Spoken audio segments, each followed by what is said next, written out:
and both were going to speak to reorganization, but Mr. Moore will have 6 minutes.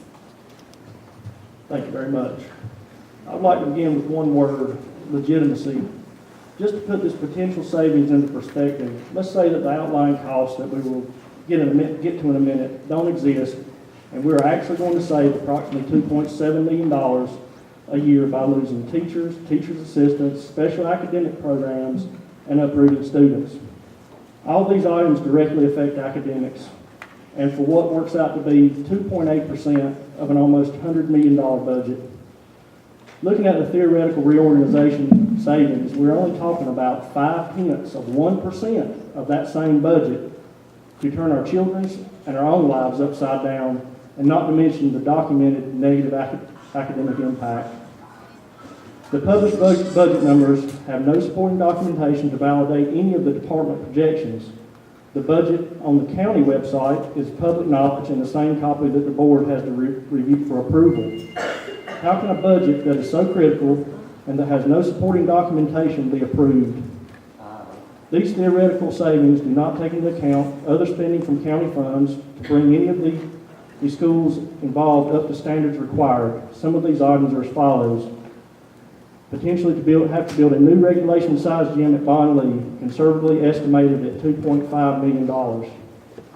Build a new regulation-sized gym at Chatham Middle, which is the same size as Bond Lee, only newer, conservatively estimated at another $2.5 million.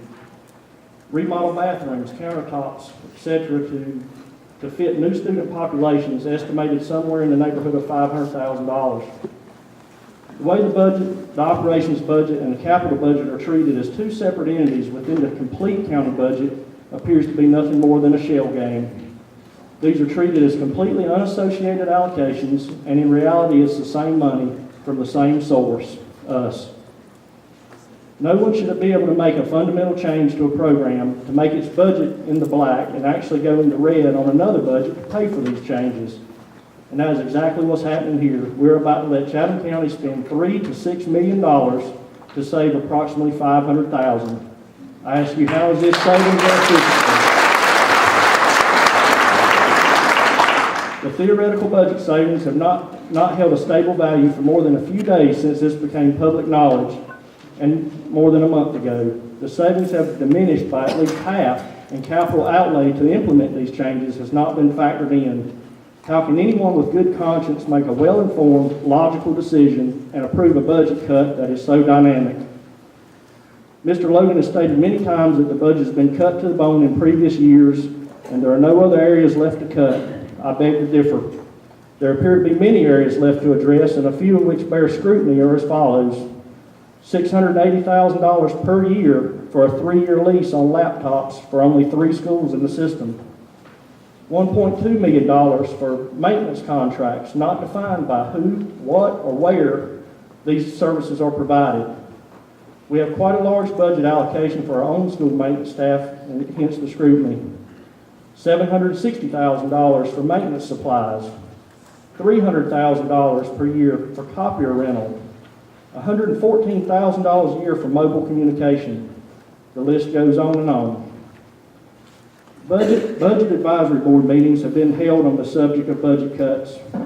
Members were from a diverse background, including everything from parents to principals. One will be led to believe this should be a collective think tank to brainstorm ideas to trim the budget. Instead, the members were told that they were not qualified to give any input and were shown the restructuring PowerPoint presentation. This solution was not up for discussion or debate, and no other alternative plans or options were discussed. Who was advising who? Moncure School was opened in 1957, and since this time, the only capital expenditure project was to expand the library space.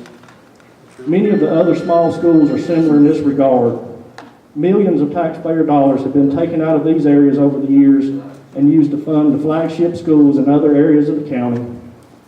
Small schools may or may not be slightly higher to operate. However, when you look at what is spent in its entirety over the course of time, then how are these small schools not efficient? The board has reviewed this proposal and only been given one other choice that still cuts teachers and teachers' assistants for very little difference. Many of us feel that we can tolerate cuts to the budget in other areas, but that the teachers and teachers' assistants should be held sacred to the bitter end. They are the path to the board's pledge to educate our children, and this above all else is paramount. The teachers' assistants are one of our most value-oriented assets, and it would be one of the worst business decisions I've ever been witness to if the county cuts positions that give so much learning per dollar. They are truly one of the most economical items on the budget. All the small rural communities represented here tonight do not ask very much from Chatham County. Educate my children and to the same standards as the rest of the county, and give me somewhere to dispose of my trash. These are the only two things my family has asked of Chatham County for many generations. Archaic schools have not put the school budget in jeopardy after all these years. Poor fiscal responsibility has. Please do not try to fix something that is broken. That is not broken, I'm sorry. I'd like to thank everyone for your time, and if you agree with any of this, how about a show of hands?